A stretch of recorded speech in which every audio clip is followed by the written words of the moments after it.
Hai semuanya, pernah nggak sih merasa kayaknya, kok hidup ini berat banget? Setiap hari ada aja masalah datang. Mulai dari kerjaan yang numpuk, omongan bos yang kadang bikin telinga panas, atau urusan keluarga yang nggak ada habisnya. Terus, kadang kita lihat teman kita, kok dia santai-santai aja ya, meskipun masalahnya sama atau bahkan lebih berat. Nah ini nih yang sering bikin kita mikir, apa sih bedanya? Kenapa ada orang yang gampang banget stres? Dan ada yang kelihatannya tangguh banget, kayak nggak mempan apa-apa. Jawabannya ada di dalam diri kita sendiri. Lebih tepatnya, di persimpangan antara tubuh dan pikiran.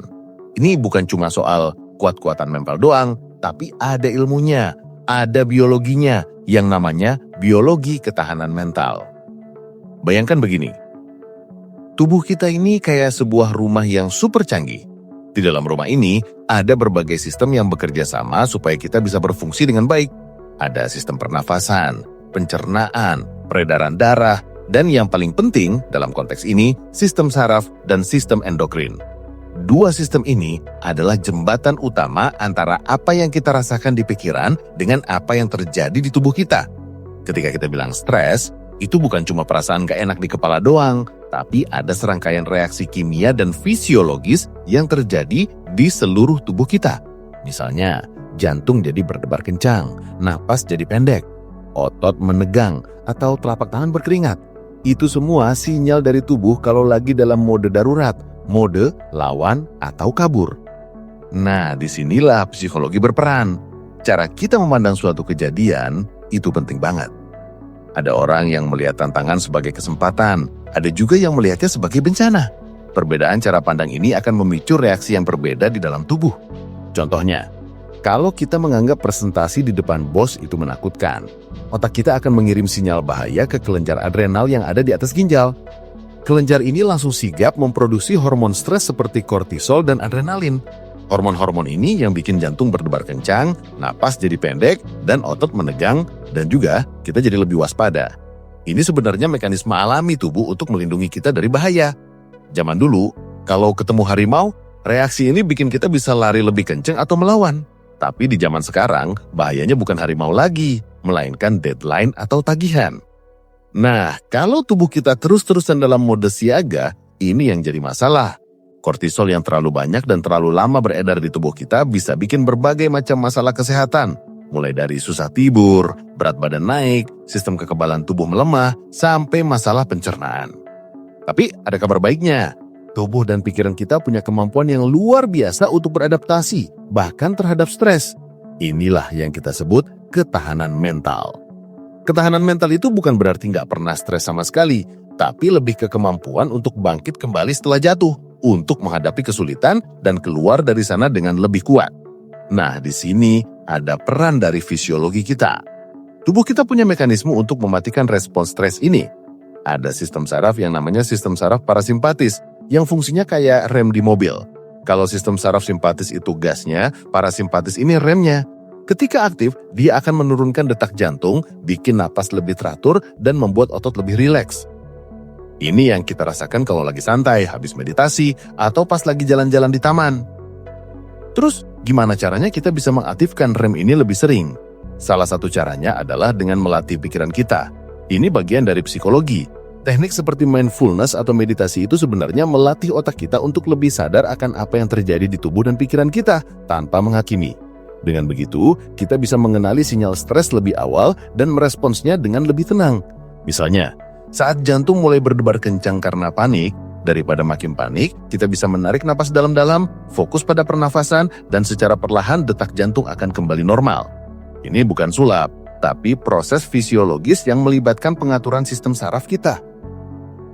Selain itu, ada faktor lain yang gak kalah penting, yaitu epigenetika. Dulu kita mikirnya gen itu adalah takdir. Kalau sudah punya gen A, ya sudah, pasti begini. Ternyata gak sesederhana itu. Epigenetika adalah ilmu yang mempelajari bagaimana lingkungan dan gaya hidup kita bisa menghidupkan atau mematikan gen-gen tertentu tanpa mengubah kode genetik aslinya. Bayangkan gen itu kayak saklar lampu. Saklarnya ada di sana, tapi apakah lampunya nyala atau mati, itu tergantung kita memencetnya atau tidak. Begitu juga dengan gen.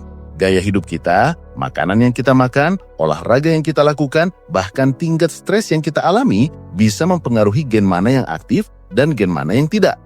Contohnya paling gampang adalah gen yang berhubungan dengan respon stres. Beberapa penelitian menunjukkan bahwa trauma di masa kecil seperti kekerasan atau pengabaian bisa mengubah ekspresi gen-gen yang mengatur respon stres di kemudian hari. Artinya, orang yang mengalami trauma mungkin jadi lebih sensitif terhadap stres karena gen yang berhubungan dengan respon stresnya terlalu aktif. Tapi ini juga berlaku sebaliknya.